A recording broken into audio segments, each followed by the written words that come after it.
Robin. Good morning. Starts with the good morning. Yes.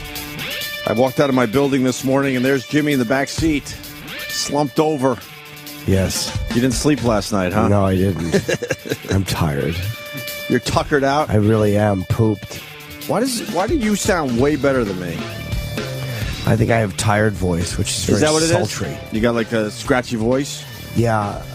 I took the wrong cold stuff last night. Yeah? And I should have taken the nighttime before I went out, but I took the daytime. You took the daytime at what time? Maybe 7 or 8, but that kept me up. Maybe 7. Dayquil? Yeah, no. Theraflu, yeah. daytime, whatever? Kept me up. Yeah. Because I felt like, well, by the time I'm home. But then I just laid in bed and couldn't sleep.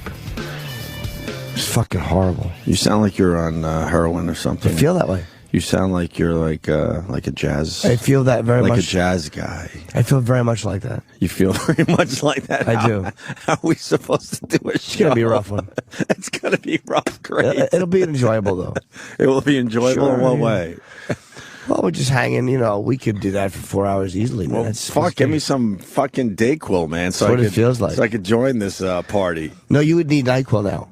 You would need a nighttime one to knock you out the way I am like right now. So, all right, I'll do some NyQuil and let's see what happens.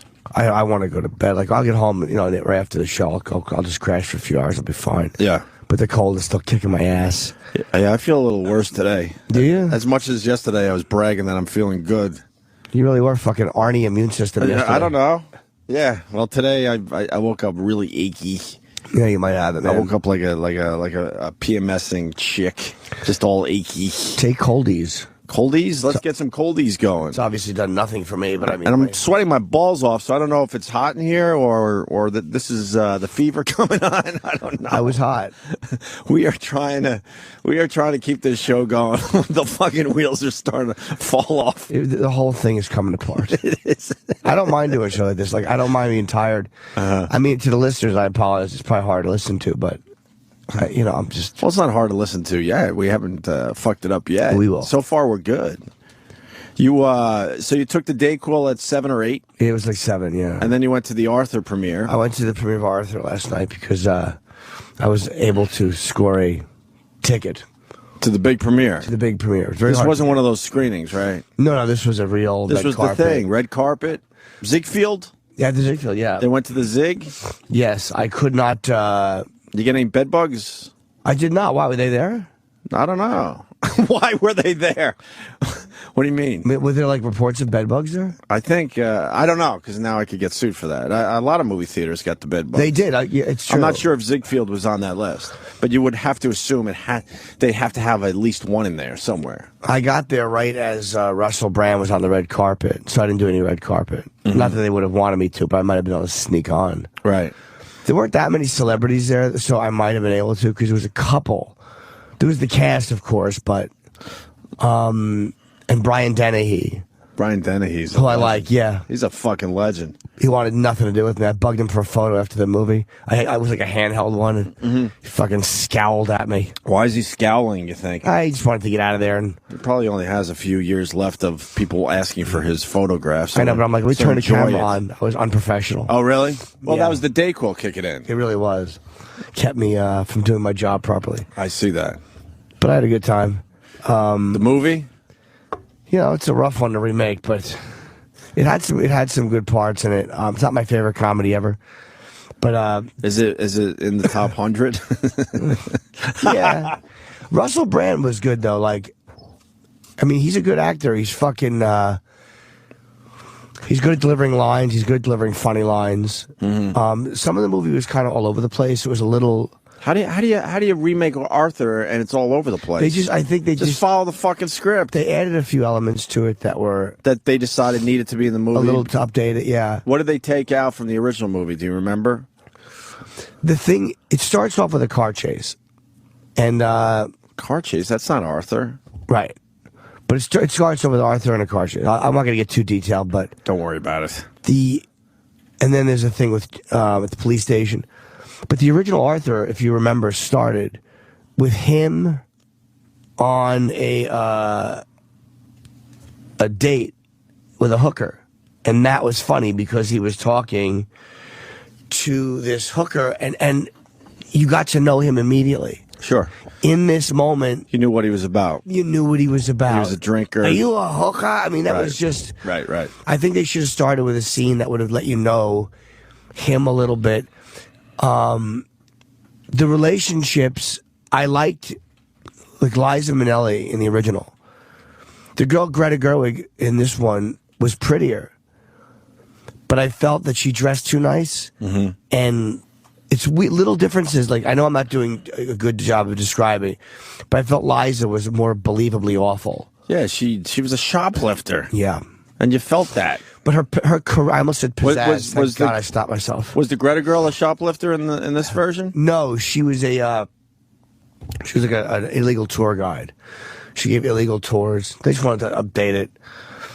But I think that Liza Minnelli's charm was so good. Like, you understood why he liked her. It was hard to understand why he would go for her over Jennifer Garner, who's fucking smoking hot. Mm-hmm. And was kind of cunty in the movie, but you know, she was supposed to be. Of course. But you could see why Arthur would go for Liza Minnelli over Susan in the first one, because she brought him into a world he had never been in. Sure. You know what I mean? This fucking, you're poor, you know. Right. But she had so much charisma and balls. This girl was more timid, I think. It was just a different role. And I think they made the Susan character too strong in this one. A little too strong, which made it harder to not like her. Because who doesn't want to fuck Jennifer Garner? Yeah, of course. You know what I mean? She walks in lingerie in one scene. It's like, Jesus. who wouldn't bang that? You would deal with her cunty attitude, right? Oh, please. I've dealt with Conti from much less. Much less. Hey, is he a drinker in the film? Because He is a drinker. he is. He doesn't drink and drive in it because he has a new guy's playing. Bitterman is a bigger part than he did in the first one, too. Right. It's Louis Guzman. Right. Who's actually funny. Yeah, we've had him on the show. Yeah. Cool guy. He's a very nice guy. He doesn't remember me, but... Oh, but why? You guys ran into each Said other? hello, yeah. And you just, like... He's like, hi. I saw him at the cast party. You could tell he just didn't know who you were. Wouldn't have known me if I danced with an Opie and Anthony t-shirt. You probably sat 2 feet away from him for over an hour on our show. Made no impact. It made no impact. None. None whatsoever. No. And that bothers you, right? No, I understand. It's okay. And Oh, Jimmy's so fucked up. Helen Mirren was good as Hobson. How are her boobs? I didn't, you know, it's like funny. I met her and I didn't notice. I wanted to bring Caligula and ask her to sign it Yeah. and just fucking talk about her big tits. Yeah.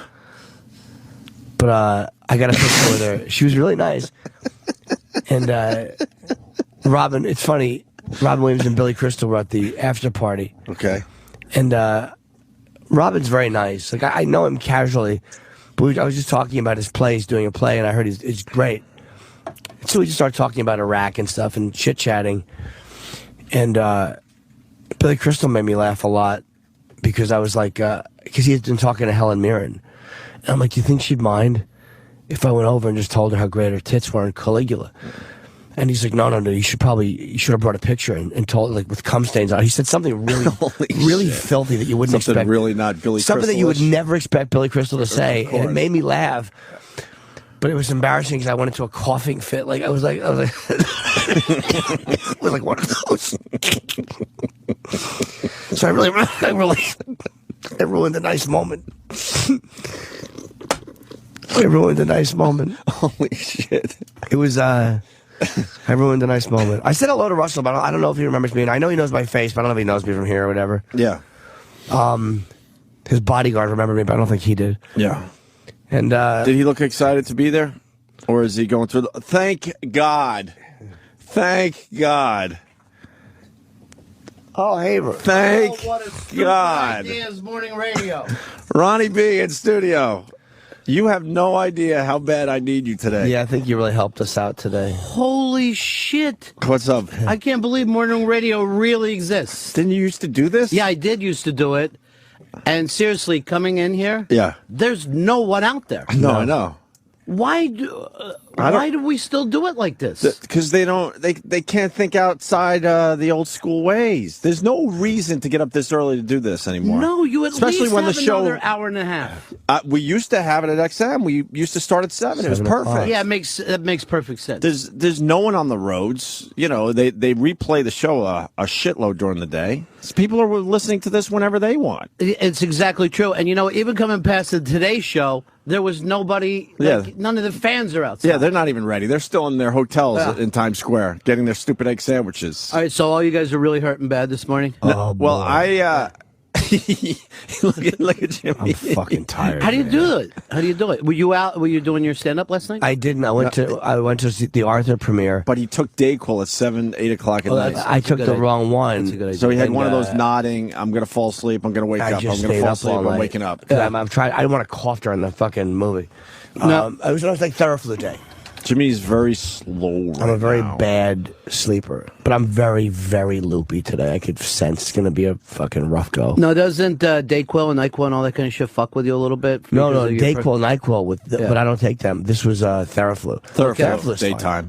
It's all the same stuff, isn't it? No, but I don't take anything with alcohol in it. Alcohol I won't take. The NyQuils have the alcohol? Yeah, I don't know, but they scare me. They get you wired, Yeah, and they they get do. you thinking like, all right, this is a start. Theraflu's okay though, right? Theraflu's not. I don't play around with any of it. No, Theraflu I write doesn't. it all out. No.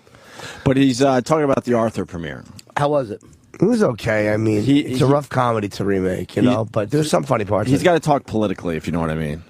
Oh, because he knows some people. But some people got him there. So I this is what I'm feeling. Yeah. Jimmy didn't tell me that. Yeah. But I could read Jimmy, and I think he's being a little political right now. It's I think he wants because you know how hard people work to try to make something I never perfect, and then in comedies they blow it 95% of the time. They don't mean to, but it's a really hard thing to do to make a funny comedy. Russell Brand is good though, man. I don't know how people will like him, but I didn't know what to expect. But he's a fucking good actor. I think he can carry movies. He's a funny he certainly guy. can. I don't know. Nick Nolte was great too as Susan Johnson's father. He was really funny. Oh, really? Yeah. This is Theraflu. He's got a Theraflu. Yeah, it's that hacking cough. Yeah. Oh, it's fucking hideous. Can you redo the Billy Crystal thing for Ronnie? No, he just said a joke. He was at the after party, and I said like a joke to him, something, and he responded very filthy, which was very funny to me. Right. And I laughed, but like the laugh put me into like I can't even do it now because it will make me cough. But I was like, I laughed a little bit. It puts me in that fucking thing. I just wanted to do this all morning. Look at him. It's so- Oh, in front of Billy, Ronnie, in front of Billy Crystal. Yeah. ruining the moment because Billy totally ruined the nice moment. Billy had a great fucking dirty line. Look at Yeah, him. we had I had a nice chat with Robin, and then Billy just chatting about Helen Mirren's breasts, and he just tagged a joke I did, and he made it very filthy, and I just laughed and spoiled it. He's like, Did everyone have to say, "Are you all right?" no, I just walked away. I was saying goodnight to him. Yeah. And he's a nice guy, man. He was when I first time I met him many years ago. I didn't think he was nice, and every time I've met him since, he's been very pleasant. Yeah, you know the same people, right? I think so. Yeah. Hey, you talking about the Arthur movie on your show? No, I haven't said a word about it. God bless you. I love the first one so much. Exactly. Oh, it's good, man. And it's not done for me. You know what I mean? I understand, like, if you said, but I really am disappointed that they pussied out on the alcoholism thing, because that was. Supposedly there's alcohol in this. Oh yeah, he's a drunk. Oh, I didn't know that. Yes. In the commercials, it just seems like he's a big kid. That's what pissed us No, off. he's a Like drunk. they avoid Yeah. the alcohol in the commercials and the previews. There is one really funny Trailers. scene in it just shows a 12-step meeting, and there's a guy qualifying, speaking about his addiction, and that made me laugh. The guy, because it was really showing just how some people have these awful stories, and a couple of the things there was one very funny scene. I won't blow it, Yeah. but about a 12-step meeting. But no, he's a drunk.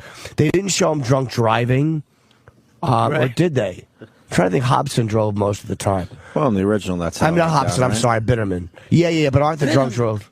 Bitterman. Bitterman. He drunk drove in the first one though. He drove to Susan's house, and then he drove on his date. He was drinking. Oh, yeah. The Dudley Moore was just a charming fucking dude, man. Well, he was amazing. And he had that one period that he was just like one film after another, just bash, bash. And then something happened to him. I don't know. But what makes a movie? It's weird. Like, what makes a movie feel not disjointed or not like even a funny movie or well written? What makes a movie just fucking flow? Like you look at the original Arthur. And compared to a lot of other movies, it just worked. Yeah. There was a charm to it. And I can't describe what worked about it, but Gielgud was amazing. Helen Mirren was also good. She's an Oscar winner. It didn't feel as right, though. But maybe if I didn't see the original, it would feel more natural. Because I know Gielgud. Good editor? Yeah, I mean, editing's got to play. They say editing is so fucking important. Particularly in comedy. Because, like, you're so dependent on that person to go back and do it properly. And like, even if you watch the Jackass movies, I don't know who's editing that, but they got their shit together. There's always really good pacing because, you know, you can watch some, you know, you can take the same stuff, shuffle it and go, oh God, this is fucking painful. That's how it's put together. You're right. Yeah. The editor is very underrated and very important. With the editor, without a bad editor can ruin a fucking film, man. Right. And they never get the credit. In the business they do, but they don't get the credit a director will get. No, never. But the editors, man, can ruin you. Yeah, and you know, like Tarantino, his editor died. He used the same editor in every single thing. Yeah. And there's so many things that work comedically in a Tarantino film. And we'll have to see if that, you know, keeps going, if that person's just got him down. Well, they said that they would argue a lot, too, him and his editor. They said that she would... But that's good. But but she could tell him, it's got to come out. Right. And she knew and was usually right. And they say good editors never go to the fucking set. They don't get to know the actors. They don't give a shit how much work went into a scene. They don't want to know. They just want to see it as an audience member and fix it. So they don't feel bad, like, oh, that one bit was so good. They lapped on. They spent $1 million on that car chase. They always wanted it to work. They just have to be, no, this is it. Right. But it's weird, like, a lot of times, even when, like, they'll redo a director's cut, I'll still feel like, well, this feels fucked. You know? Of course. The director's cut. Yeah, sometimes it just doesn't have that same flow. And I still, it's kind of interesting. I would like to know why, like, even when you get into a 4-hour movie or something, you're like, they've lost me. I mean, what is that thing of you just can't go any longer with them? Did you see the director's cut of Apocalypse? No, we talked about that on the show, how horrendous it is. Yeah. The editor made that movie amazing. Yeah. Coppola, what the editor took out was brilliant. I think the director's cuts, they're too close to it. It's their baby, so they think everything they just shot is brilliant and amazing. So they do have a tough time cutting that shit out. That's why, you know, having an editor like Quentin Tarantino had there. It's true. It's like if you go to someone's house and they start to show you pictures, they always go too long. Like, dude, fucking please stop an editor. Stop it. Right. Yeah, you lost me 5 minutes ago with the pictures. But so last night people were probably laughing a lot harder because they're all the show people and they're all caught up in it and they're like, I can't believe how great this is. Yeah, there was a few really good lines too. Like there was a few really good laughs in it. Yeah, and I heard it tested very well. Like before the movie, I was talking to somebody and he goes, "They've screened it in a few places. It's done very, very well." They always say that. They find an audience that'll love anything. Yeah. I mean, it got laughs. Make themselves feel better. It certainly got good laughs. I mean, and I'm like, it's hard once you've seen the original. And I have such a thing about remade comedy. I'll say this, there were parts of it that I really liked, but Jennifer Garner, it's hard to be convinced that he would not have kept her and went for Greta Gerwig or Gerwig because Liza Minnelli, we were just saying, had such fucking... She was so charismatic in the first one. She had charm. Even though she looks like a fucking animal. Right. She with that awful yellow coat. She was so funny. That's why he likes her. Because the other chick's a bore, and she's funny like he is. Who played Liza Minnelli's Greta father? Gerwig. No, father. I love that fucking guy. I love that fucking guy. There's no way you could find someone like him for the remake. No. No, he didn't have a big part, the father. He didn't. They kind of just. Well, they don't even show the Liza Minnelli girl in the trailer, right? No, like you're not even. Not really. It's all about the Batman shit. What do you think of comedies being remade? We've talked about this a lot on our show. We hate it, just so you know. You know, but see, the thing is like I don't think it can ruin it for you if you have that thing like that. Arthur, that first one, it still exists for you. And I there's no way that you can get people that are like 15 and 16 years old and get them to watch the old comedy. They just won't do it. Right. I don't know. I wasn't like that when I was younger. I like to watch all kinds of, Turner Classic movie type shit. But you try to show that to kids now, and they're like, what? Mm-hmm. Like, they're ready to remake E.T. because the kids are growing up going, I want to watch E.T. Right, so make it for me. Yeah, give me something new. What is that? Also, the graphics could be better. E.T. is something that you could use CGI for, like King Kong, and you could improve it with CGI, although some of the heart of the movie you might not get. I remember thinking that in '82. I'm like, I can't wait to CGI's invent it. We can get out of this shit. But see, Pink Panther is the one we always go to, and we don't want to think Steve Martin is the Pink Panther. We want to think I've never watched it. I never did either, which is not fair because I killed the movie. But we want to think fucking Peter Sellers because that movie was perfect. That series was perfect. I've seen moments of it and I've seen pieces. Yeah. Horrendous. I tried to watch it once because I judged it so harshly. It was bad. And it annoyed me because Steve Martin's a funny fucking comedic actor. Mm-hmm. And it's like, dude, you're one of the guys who can pick and choose what you want to do. And Peter Sellers is a guy that he should have had enough respect for to fucking leave alone. What are you going to redo Being There next? Some other fucking brilliant work he did? It's like, come on, man. Mm-hmm. Guy's dead. He had an amazing franchise. You're not going to be funnier than him. I would never have the audacity to go up there and to put a fucking thing on my head and go, I'm wild and crazy. Because that's Steve Martin shit. I'd be fucking stealing it. Right. You know what I mean? And it's there's a fine line, I guess. I'm with you. I mean, if these people are so creative, come up with a new character. Come up with a new movie. Peter Sellers did so much amazing shit. I was just, Lolita was on not too long ago. He is so fucking brilliant in that I kept stopping the movie and going, I can't fucking believe how good he is. I didn't see. I haven't seen it in years. Kubrick directed it. God, he's amazing in it. I didn't see. With James Mason, right? James Mason, yes. Lolita. It's like this. I mean, first of all, you couldn't even make that movie now. I think they even tried to remake it and take it out. But it was so fucking, this is an older guy after like a 12-year-old girl. And the guy who's trying to stop is the other guy who wants to fuck her. And they're just awful. They're just terrible, and it's just like brilliance. I didn't even know Peter Sellers was in that. I got to be completely honest with you. Now I'm going to go home and watch this. There's a Peter Sellers dance scene in that fucking movie that's as funny as anything you've ever seen in your life. Really? He's like kind of an Andy Warhol downtown type of guy, and he's just doing this stupid dance in this town. And like he's not going out of his way to be funny. It's just that he's the funniest human being that ever walked out there. And I mean, it's unstoppable. I haven't seen it in years. It is a funny movie. I want to see it again. Because Sellers was great. He was insane. Was it supposed to be funny? Crazy.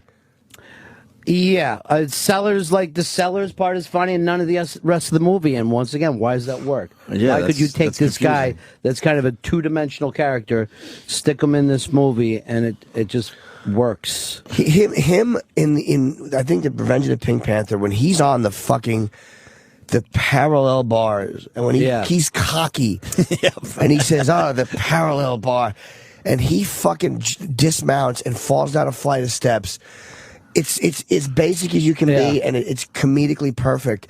The cockiness of that motherfucker before he hops on those bars, and then he just sails over the edge. It's fucking amazingly funny. It is truly one of the funniest things that's ever happened. I always laugh at those movies.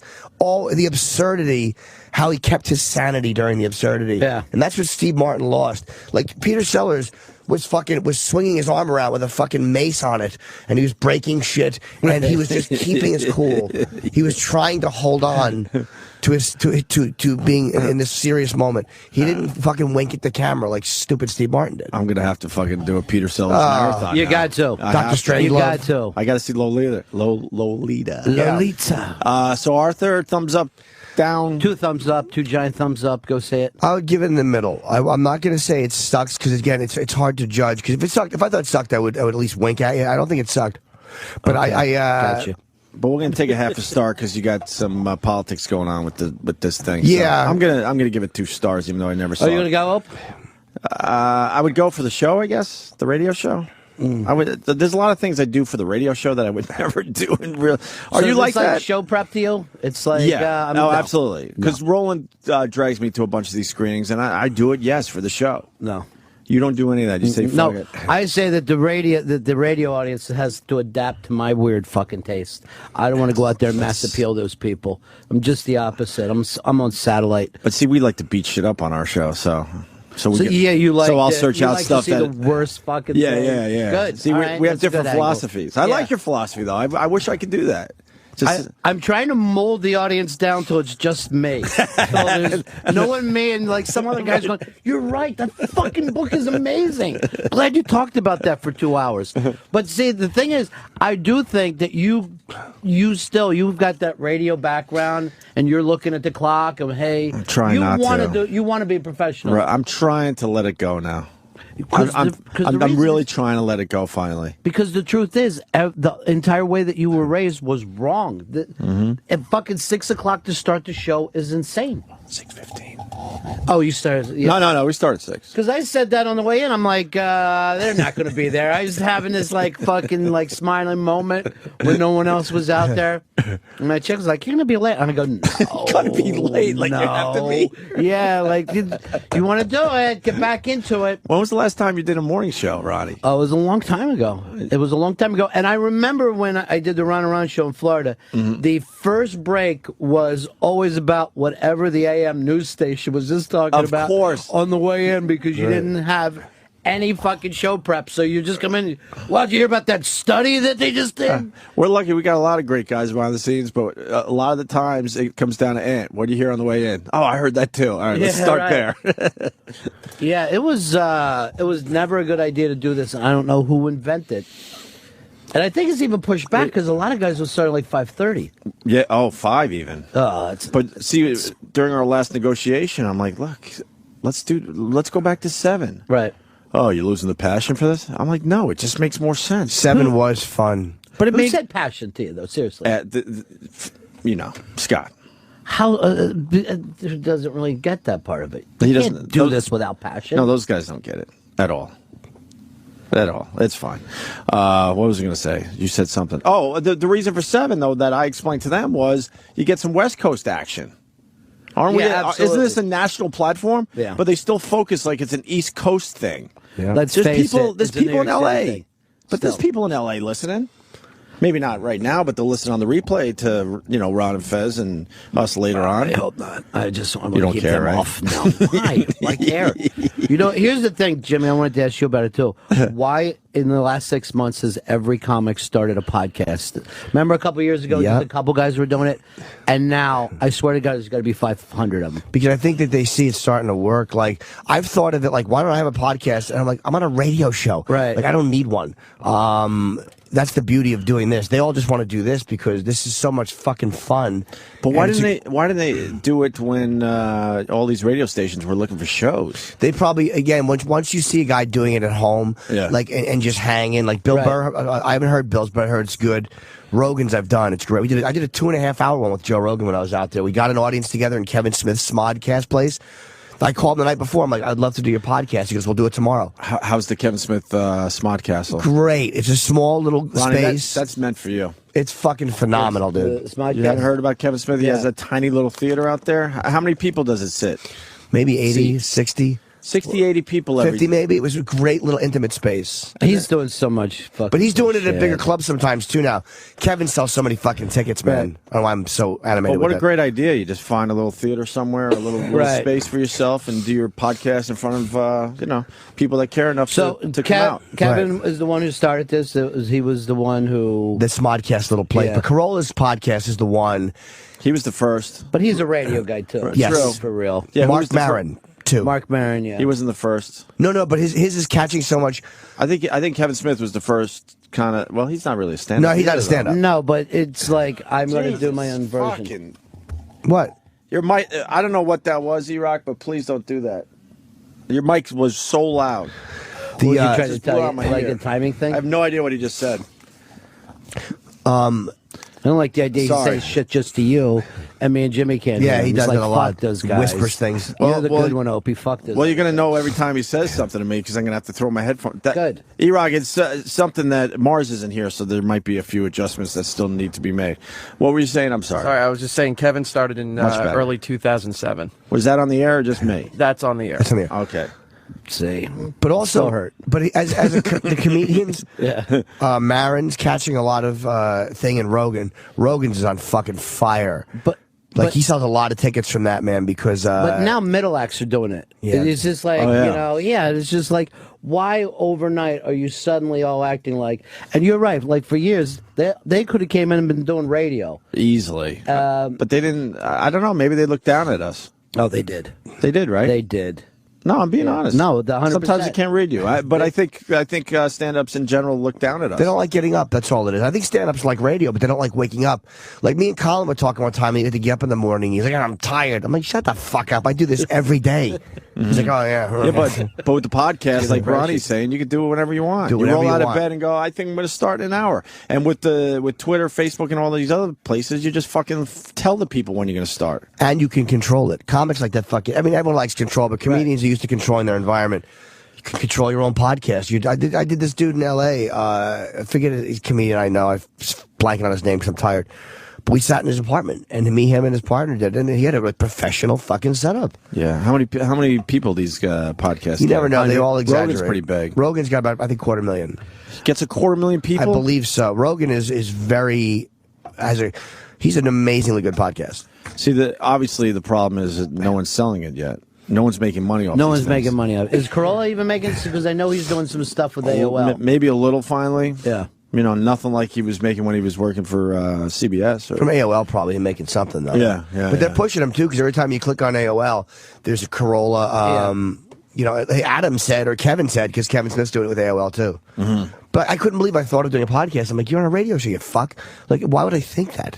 See, that's the other side of it. Those guys are like, this is so much fun. But to do the 20-hour-a-week grind, because they're doing like an hour a week, right, and their friend is with them. Do that in my sleep. Know, exactly. To do 20 hours, forget it. Not to take away from those guys, but like Ronnie said, this is a fucking...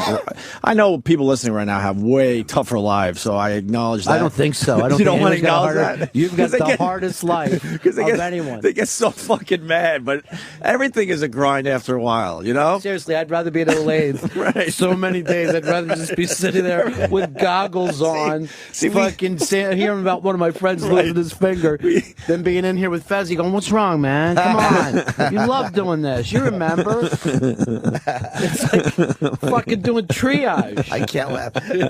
You're that sick. You're that hurt. Dude, when I laugh, it's gonna send me into a coughing jag. Like it's at that point where I'm like, I feel like I want to laugh, and I'm like, that might be good. Oh yeah, it's gonna get it out. Yeah, clear some shit out. Something a lot worse than a cold, though. I think. It might take something else. I wouldn't surprise any of us. Let's be honest. My uncle kind of had that same exact thing before he passed, and it turned into tuberculosis. Kind of giving off the tuberculosis feel about you. Right? It certainly would not surprise me at all if I caught something. Oh boy! Yeah. Now Jim's gonna think about it. He's got like a fucking coal miner thing going on. Like, yeah, he does. I know a lot of coal miners in Pennsylvania, and you got the whole vibe. You got the whole, you look like one. I was thinking diverticulitis. Somebody straightened me out on Twitter. He goes, "You're the only guy whose go-to disease is diverticulitis." I'm like, I really am an ass.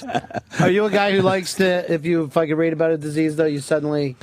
If I hear symptoms that remind me, like I heard diverticulitis, I thought because Lesnar had it, and then my friend Reed had it, and then I'm like, I've had some real stomach pains lately, and then my immune system is failing me. I feel like I'm getting sick, but then again, I'm flying constantly, so maybe I'm getting sick. But you thought you had it after we interviewed Lesnar. That's fucking weird. I was getting stomach pains after I ate recently. Yeah. I eat a lot of nuts, and let me pause. Yeah, if I can tweet that. Yeah, you hear me? See, you admitted it. But I eat a lot of fucking like walnuts and almonds and stuff.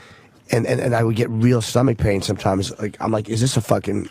Did I tear the lining of my stomach? No, you're my fine. colon. You're fine. I think am I you leaking did. shit into my intestines? Seriously, it does. It has that vibe of like leaking shit. I had to get off WebMD. That shit's dangerous. It's a chart that leads to cancer, no matter what. No matter what. I mean, like, there's something like 1 out of every 4 people dies from cancer, and 1 out of every 4 people dies from heart disease. Right. So you pretty much, unless you're in like a fucking gun battle, you know how you're going to go out. Exactly. Yep. And it's every one of them is awful. But why does the WebMD lead to cancer every time when it might be, you'd think you have a little cold or something? Well, that's where it starts. It's unbelievable. If you get a lot of colds? No, not as much as I used to. That's scary because that doesn't build up your immunity. Your fucking immunity is not going to be ready, and cancer is going to go Ronnie's a buzzkill, man. Yeah. No, I want to be out front there because my brother's a fucking doctor, so I study a lot of So stuff. it's good to get a lot of colds? Yes. fuck yeah, get a lot of colds. All right, And I'm in great shape. Yeah. Every time I get off a plane, I'm fucking sick. Aren't you the cold getting kid? I really am the cold getting kid. But you know what it is? I sleep with the air blowing on me. Oh, Jesus. And that's just germs. That's not good. Please. It's Please. germs. It's germs. Please, that stuff is awful for you. I was hoping Jay was going to do a set with us today. Because What's the story you with and him? Jay, you and Jay together are just great. He's doing a corporate gig in Atlanta. He might call in. What has happened with him, though? What do you mean? Like, he used to want to be with you all the time, and now it's just like, oh, I'm doing corporate gigs. No, he wanted. No, I don't think he's got that gig. You think he's just hanging somewhere? Yeah. But what would be your top 5 Stones songs? Because when we were talking Stones, I was thinking. Well, I know Ronnie that B. you've been into a top 5 thing lately. No. Yeah, you have. You've been top 5, and I've seen your Twitter. You're top 5 in a lot. Top 5 Stones. See, I'd have to put Moonlight Mile on there. I think it's one of the most amazing songs ever done. And that's the whole era for me. So that era, I would probably pick all 5 songs out of. Something for the Devil has to be on the list. Absolutely. That was on my list. It's amazing. Absolutely. The live Midnight Rambler has to be on the list. Nice. I'm not going to go way deep on everybody. You know, I'm not going to go girl with kaleidoscope eyes to fucking so that there's someone driving along going, yeah, man. I know he fucking, yeah, no, I'm not. Jay went with Fingerprint File. See, that's. I didn't even know the song. I would do that too if I was him. I would like. But then I listened to the song. I could get into that. It's all great. I certainly could get into it. I'd never heard the song before. I'm not going to front and make believe I did. I put a version of Under My Thumb. It didn't make my final list, but there's a live version from the '60s of them doing Under My Thumb. It's an amazing song. But there's the one. It is a great song, but the one version of them doing it on some British TV show is fucking. It's amazing how good it is. It really annoys me. It's so. I don't know why. I shouldn't. Mick Jagger is either really great or he's really awful. I can't figure out whether I like him or I think he stinks. There was that period, though, when, like, right after Brian Jones died and they made the fucking move, and they were on fire. And I just read this thing the other day. It's because they heard the Basement Tapes. They heard the Basement Tapes with Dylan and the band, and they said, fuck, we got to do something different. No and that's kidding. when they went in and did a lot better music. All right, this is the version here? I think so, yeah. I just like it.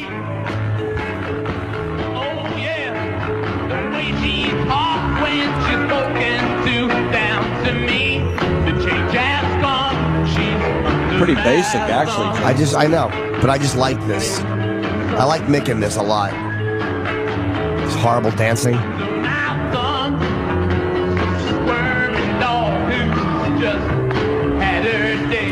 What are they on, Ronnie? They're on the fucking 60s right there. Yeah, but look at that. What is she on in the front row? That's fucking. I want to fuck Mick so bad I'm gonna faint. That's all that is? That's all that is. You don't think it's a pill? No. That's all that is. That's what he's got. I just got isolated. Huh? Someone just isolated that. Yeah, that's a pretty basic version. I know, but I just like it. I guess because of the visual. I like the way he's singing this. I like more of the trippy Stones and the trippy Beatles songs. What's trippy for you? Where are we going at here? A little "Give Me Shelter" would be cool. It's a great fucking song. As far as the Beatles, like I Am the Walrus is one of my favorites of all time. Really? Yeah. Just jeez. You didn't like that. Ron had to take his glasses off on that one. I know. Ronnie's like, I'm going home. I want to get really serious. I just took them off for a second. I couldn't believe what I just heard. Give me your last 2 on your Stones list. Well, is "Give Me Shelter" on there? "Give Me Shelter" is the fucking. I always thought of it as the Dope Kick song too. I know it's supposed to like be a Vietnam, but to me it was always I have to fucking cop right away because I think that was that era. I don't know what it was about with Keith when he did Heroin. It was unbelievably great. I'm not so crazy about him before or after Heroin, but during his Heroin years, it's phenomenal. That's a good commercial for heroin, then. And it is like That's most the problem. things are. Like most things are. Like if you saw anything, like I even remember hearing Lou Reed when I was a kid and going like this, and I would be like 12, and I'm going like, oh, heroin. It's fucking great, doesn't it? Like you're nodding and your friends are dying. It's just really great. I never got into Lou Reed. Oh God, I know. I wish Jay was here now. I know it's one of your. You love Lou Reed? Yeah, yeah. crazy about. See, I love the. I couldn't even name a bunch of. I like the song you guys play. What's the song your show goes Satellite? on? Yeah. I heard that and I downloaded it because I heard it on your guys' show. Yeah, but that's a great I've never song. been a Lou Reed fan except for the Color Girl goes a doot. I know, but he's kind of talk. I didn't even want to say that to Ronnie. He would laugh. At No, me. it's okay. I played There's that nothing song wrong probably there. 10, What's that called? 20,000 times. Wild Side. Well, Take a walk on the wild side. Does he talk sing every song though? Yeah, he kind of does. He does. He lives downtown, and that's his whole fucking thing. And I thought you were late. He's got like a lot of tranny songs in there. I think you'd be able to. I didn't know that, but Yeah. I'm certainly more interested to hear him now. He was the first person who went, well, like, these trannies are fun. I don't think anyone else did that. And it was like, first it was like 65, where it was still like Leave It to Beaver. Sure. But, let's fucking be honest, because we could, like, go deep on, and yes, I know, I should have said Faraway Eyes. It's not Kaleidoscope. I got the fucking Beatles and Stones. I haven't been up this early in years. Well, Jimmy had As Tears Go By. That's a good one. Oh, it's a great fucking Right? song. And actually the first song those guys ever wrote Yes. in their lives. Really? That was Yeah. their first song. And then Did you Marianne say that? I did, yeah. And Marianne Faithfull sang it first, but then they took it and sang it. And then I After it was a hit. Like, Yeah. I gave this to you, no wait. I got killed because I threw Ruby Tuesday on there. But then someone backed me up and said Keith Richards said Ruby Tuesday one of his favorite Stones of all time. No, one why of would- his favorite songs. Why of all would time. why would people beat you up over it? What is that about? Because it got played on the radio? It's a chick song. Yeah. I don't know. Jay used the word gay. He said it was gay. Oh, see, that's him playing that game of his, and you don't need that. No. But even though I sat around and was And you brag- don't need. Can I tell you how happy that made me? And you don't need that. He's gone through so much. He's gone through so much. He doesn't need it. But you shouldn't be ashamed of what you like. And you don't need that. I fucking even hate when someone says something. It's their guilty pleasure.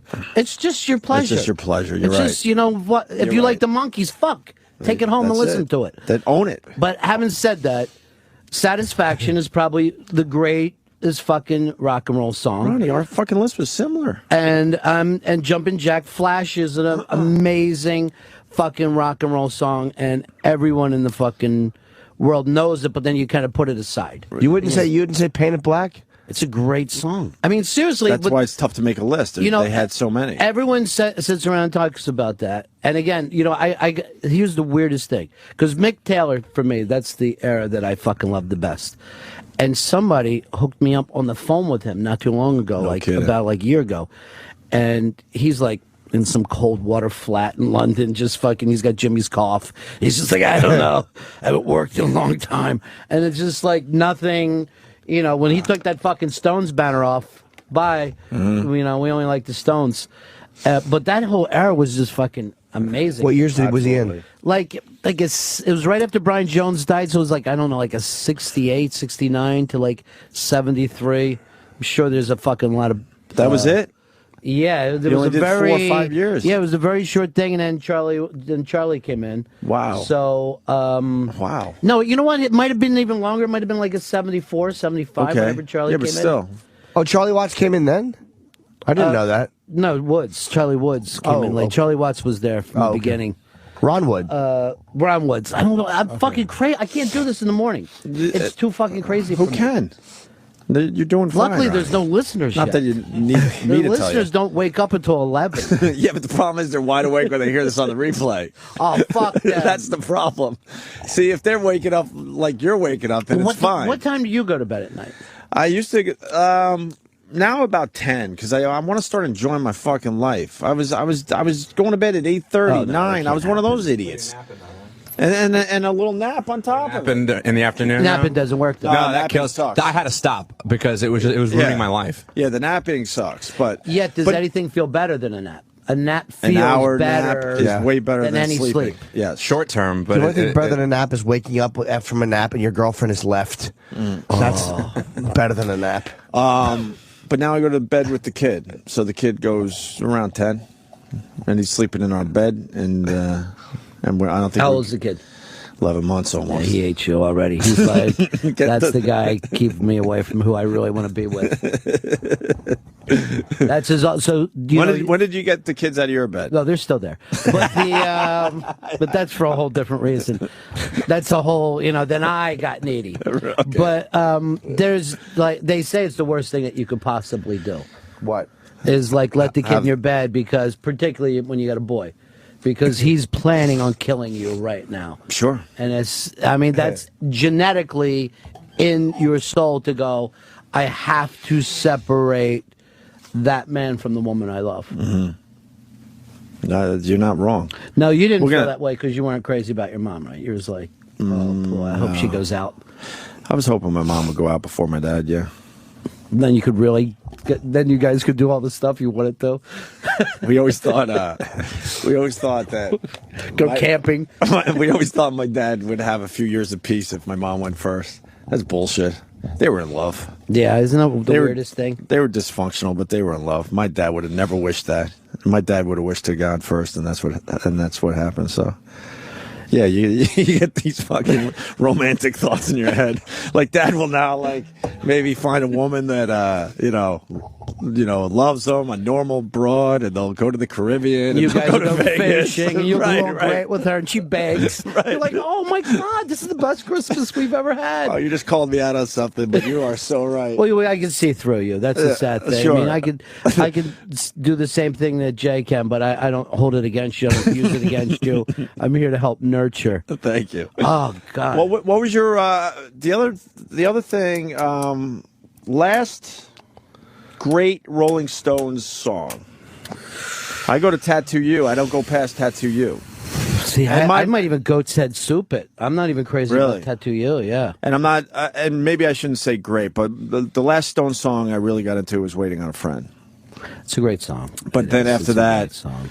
I hate Start Me Up, and they play it fucking every time you see them. Now, have you ever went and seen them? Yeah. You always have a bad time. You have such expectations because you want to see what Jimmy just showed us, them in like 65 or something. And they're just polished. Yeah, and well, it's a giant fucking stage. Right. You know, that thing that they did at the Beacon, I would have loved to have been at. Oh, my know? God. Oh, yeah. That would have been so much fun. But I've never seen them where I didn't go, oh, God, I really thought it was going to be better. But I've never seen them live. I'd love to. You know what's really funny? You got to get there early and see. They always have great people open for them. I mean, fabulous people.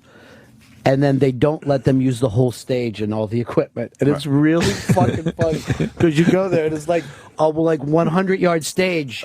And then you got to see, like, the fucking band.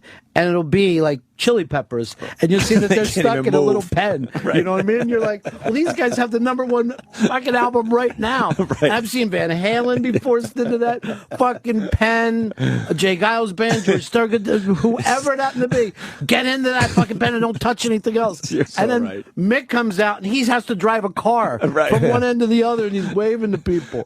They are so fucking mean to their opening acts. They pretty much make them perform on an amp. Just an amp that's set up for the Stones. Well, Lars called in because Metallica opened for them. Anybody would open for them. Yeah, because you want that. Oh, yeah. They want that you want that on your resume. Just to do it once. Yeah. And Lars said they wanted a picture with the Stones. And this is a few years ago. Yeah. And he said they had to wait in this tunnel. Well, Metallica is waiting. And the Stones finally came in. And they had their own photographers take the picture. And then Metallica was told that if Mick is cool with the pictures, you'll get it. Like, Mick has to approve all photos. But I'm like, I kind of like that, though. Because, like, the Stones treated Metallica the way Metallica would have treated me. Right. Which is pretty much, wait. And if we like it, we'll give it to you. Mick don't care. He doesn't give a fuck. Nah. Mick Jagger, he doesn't care. I met him, briefly backstage in Syracuse with Brother Louise. And when John Scher was promoting concerts big and heavy. Was it bigger than life, though? I mean, I was dumbfounded. I almost collapsed. I didn't even attempt to say anything. You almost collapsed. Yeah. Yeah, not like a girl or anything, but we were saying this the other day. Another top 5 list, top 5 most famous people in the world, and you got to put Mick on that list. When you see someone like that, holy shit! Like something happens to you. All right, because you guys met a lot of people. Who was the most famous person you ever met? I would say Bill Clinton. Yeah, that's a big one. No, was it while he was president? Just after. when we got fired, whenever that was. So he was out a couple of years, I guess, at that point. Yeah. I fucking met I had to bring out the first President Bush. I just started radio, right? And they did this. My fucking boss at the time was somehow involved in the Republican Party. He's like, I want you guys to bring out the president. I'm like, fucking nuts. It ain't going to happen. Wait, right? he was actually the president? Yeah, he was the president. He wasn't at running. the time. Wow. So I'm like, that ain't gonna fucking happen. So he calls back and he goes, yeah, it's gonna happen. We already got your credentials are going through. I go, what are you talking about? He was like, your background check. I go, don't background check me, motherfucker. You know, because I had fucking things, blah blah blah. I don't know. Somehow I got in. So we're on fucking stage. You have to show up early, and we're like backstage, and we're like fucking talking to these guys and shit that they were like Secret Service. They were like early 30s, 35, regular fucking dudes. After about an hour, the president starts coming, right? And it's coming down this fucking highway. The guys that we were just hanging out with backstage fucking turned and looked at us like they wanted to kill us. They just stood in front of us and glared at us like bad dogs. And I was like, hey, man, and he fucking, now he's not answering. Wow. His whole attitude, I'm past, I'm through, blah, blah, blah. They fucking turn around and act like I'll kill you if you fucking do anything stupid. So I'm watching this come down the road with, like, you know, the cop cars and all. I swear to God, it was like electrical storm was coming. Yeah. The fucking energy around the standing president of the United States, you can't even compare. So I was supposed to go out, and I had been like on stage and I'm fucking doing jokes and shit. And like everything had changed and no one thought anything was like good anymore, right? It was just like, the president's here. Mm-hmm. Like anything else, you could have fucking came out and nobody else would have cared about anything. So I was supposed to introduce him, me and my partner introduce him and then exit left. We introduce him and we exit right into him as he's walking out. And we do that thing where you got like a shuffle, like, you know, you only got to like shuffle. And he's like being like real nice and all. He gives us a pat on the shoulder. And all I kept thinking in my head was, what an enormous fucking skull this man has. I just, like, it didn't even seem like a person to me with all this shit around it. His head just looked like a fucking refrigerator. And I'm like, I come off, the Secret Service, because we had exited the wrong way, jumped into our shit. And like, you would have fucking been killed for, don't you ever fucking, you know, and I'm like, dude, I didn't fucking ask to be here. You guys asked me. Right. And they're like, all right, okay, you didn't mean, all right, come over here. Then they start fucking yelling. Like, don't ever, next time. And I go, there ain't going to be a fucking next time. Right. And I'm not traveling with this man. I fucking turned right instead of left. Let me out of a fucking, just let me out of a fucking, well, what were you, are you serious? yeah, they were fucking crazy with us. Holy shit. They wanted to fucking kill us. So you didn't get a photo with the president?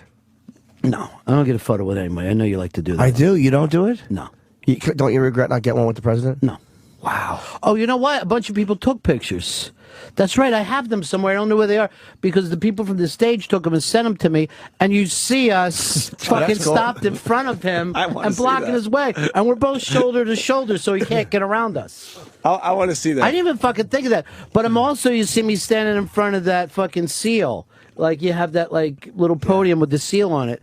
And here's the weird thing. They only put the seal up when he arrives. No, okay. You don't have it there all day. It's like a guy whose job is to stay, like, 20 feet in front of him with a seal. Right.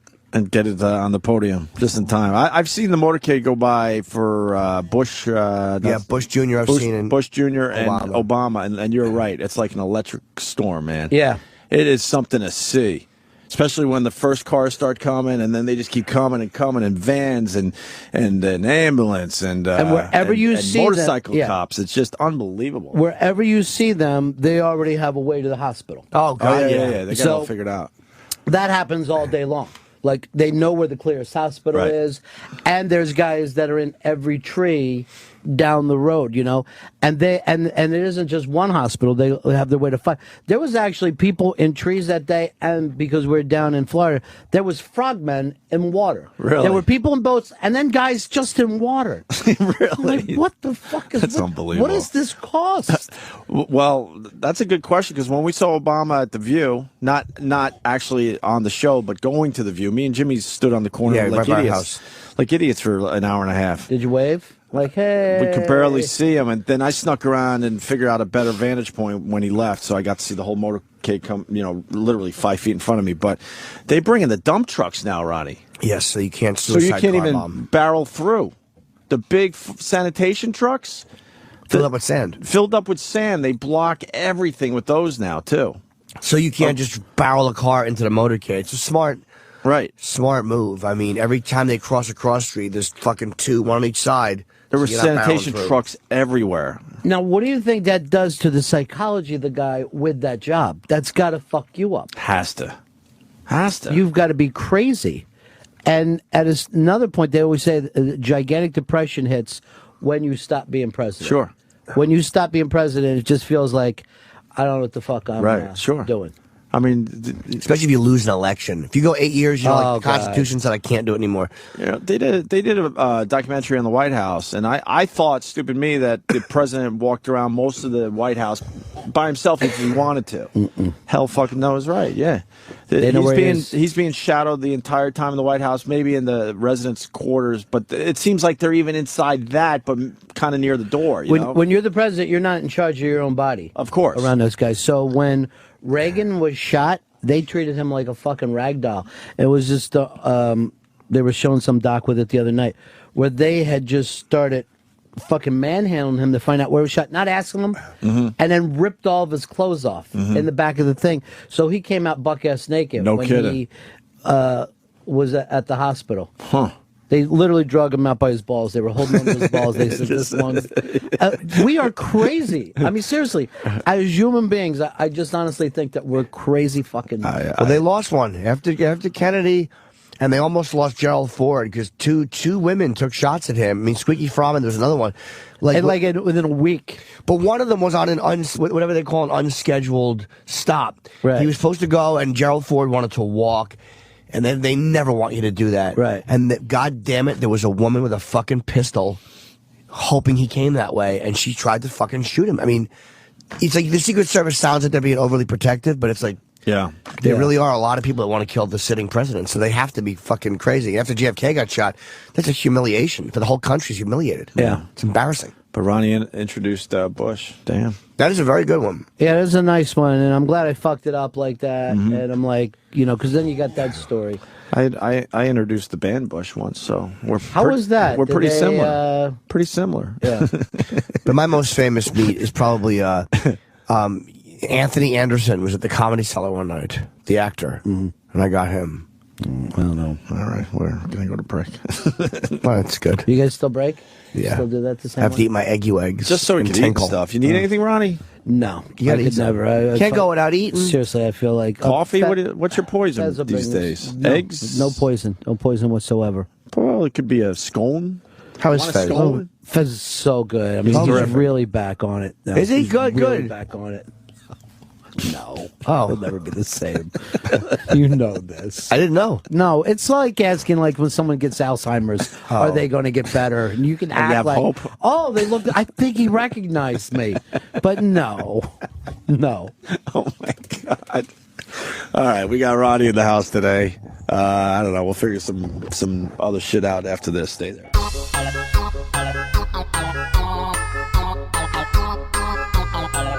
What?